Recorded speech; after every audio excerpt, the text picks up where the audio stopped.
Hello, my self ए के। और आज हम class 10th math NCERT 2023-24 chapter 1 exercise 1.1 का क्वेश्चन नंबर 6 सॉल्व करने वाले हैं। हमारा क्वेश्चन है explain why 7 multiply 11 multiply 13 plus 11 and 7 multiply 6 multiply 5 multiply 4 multiply 3 multiply 2 multiply 1 plus 5 are composite numbers. हमें प्रूफ करना है या बताना है कि ये दोनों नंबर कंपोजिट नंबर हैं। तो इसके पहले हमें इस चीज को समझना पड़ेगा कि प्राइम नंबर्स और prime numbers and composite number क्या होते हैं। कंपोजिट नंबर्स क्या होते हैं? तो ऐसे नंबर्स जिसके सिर्फ दो फैक्टर्स होते हैं, that means itself and one. जिसके सिर्फ दो फैक्टर होते हैं या सिर्फ दो फैक्टर होते हैं, एक पहला होता है वो खुद और दूसरा होता है वन। ऐसे नंबर्स को अपन कहते हैं प्राइम नंबर्स। एग्जाम्पल के तौर पे देखें तो टू के सिर्फ दो फैक्टर, एक 1 और एक 2, इन्हीं दो नंबर से डिवाइड हो सकता है। तो 2 एक प्राइम नंबर है, 3 एक प्राइम नंबर है, 7 एक प्राइम नंबर है ना। साथ में 13, 1 एंड 13। कंपोजिट नंबर्स क्या होते हैं? ऐसे नंबर्स जिनके दो से अधिक, यानी कह सकते हैं 3 या 3 से अधिक जिनके फैक्टर्स होते हैं, उन्हें हम कंपोजिट नंबर कहते हैं। तो जैसे 4 हुआ, एक नंबर अपन लेते हैं 4, तो अपन इसमें कह सकते हैं कि मोर देन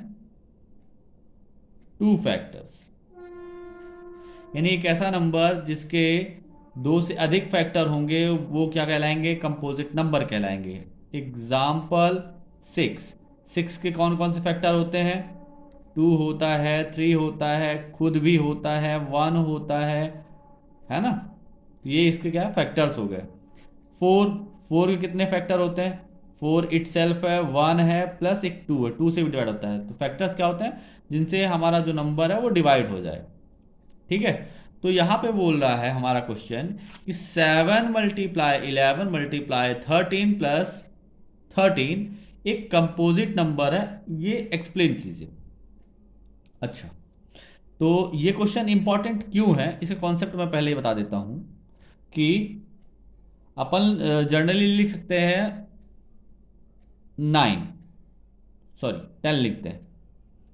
10 क्या है? कंपोजिट नंबर है ना, क्योंकि 10 2 इंटू 5 होता है, तो ये कंपोजिट नंबर है। लेकिन यदि मैं इसी में +1 कर दूं तो क्या अब भी ये कंपोजिट नंबर रहेगा? नहीं, ये अब बन जाएगा प्राइम नंबर, क्योंकि 11 के सिर्फ दो ही फैक्टर होते हैं, 1 एंड 11। तो ये क्वेश्चन में हम ऐसे देखकर नहीं कह सकते कि ये कंपोजिट नंबर है या प्राइम नंबर है, क्योंकि मल्टीप्लाई के फॉर्म में है, +13 है, यहाँ पे भी मल्टीप्लाई के फॉर्म में है, +1 है। तो कैसे मालूम पड़े कि ये कंपोजिट नंबर है या प्राइम नंबर है? मेन क्वेश्चन हमारा ये है। अब जब हमें क्वेश्चन एक्चुअल में समझ में आ गया तो हम इसे सॉल्व करते हैं। सॉल्यूशन, तो हमारे पास इस तरह के दो क्वेश्चन है, एक 7 मल्टीप्लाई 11 मल्टीप्लाई प्लस 13 पहला नंबर, और ये दूसरा नंबर क्वेश्चन। तो हम इन दोनों क्वेश्चंस को सॉल्व करते हैं। तो पहला क्वेश्चन जो हमारा निकल के आया 7 मल्टीप्लाई 11 मल्टीप्लाई 13 प्लस 13, इसे सॉल्व करते हैं। अपन क्या करते हैं, हमको क्या चाहिए? बेसिकली एक एक्स्ट्रा फैक्टर चाहिए। तो दो फैक्टर तो किसी भी नंबर में होते, जैसे 11 के दो फैक्टर थे, एक 1 था और एक 11 था, है ना। तो ऑलरेडी दो फैक्टर तो होते ही हैं, हमें एक तीसरा फैक्टर मिल जाए। यदि हमें कोई तीसरा फैक्टर मिल गया तो हमारा एक कौन सा बन जाएगा? कंपोजिट नंबर बन जाएगा। तो अपन क्या करते हैं, 13 कॉमन ले लेते हैं। 13 कॉमन ले लेंगे, क्या बचेगा? 7 multiply 11 multiply 1 plus 1, that means हम कह सकते हैं 13 मल्टीप्लाई 11 प्लस 1। ये 13 क्या है? एक्स्ट्रा फैक्टर है इस पूरे नंबर का। इसके ये जो नंबर था इसके एक फैक्टर तो ये निकला, दूसरा फैक्टर ये निकला, और तीसरा फैक्टर 1 ऑलरेडी है। और इस तरह से ये हैंस हम कह सकते हैं, hence it has one more factor 13, यहाँ पे कह सकते हैं therefore it has one more factor 13, hence it is a composite number. अब हमारे पास एक दूसरा क्वेश्चन था जी, 7 multiply 6 multiply 5 multiply 4 plus 3 multiply 3 multiply 2 multiply 1 plus 5। इसे यदि हम सॉल्व करें सेम तरीके से तो कैसे सॉल्व होगा?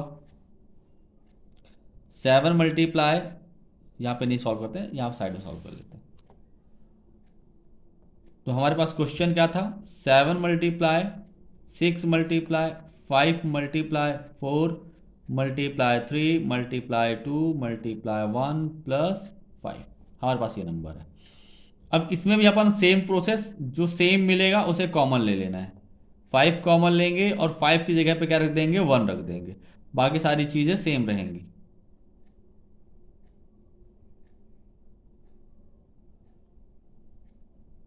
है ना?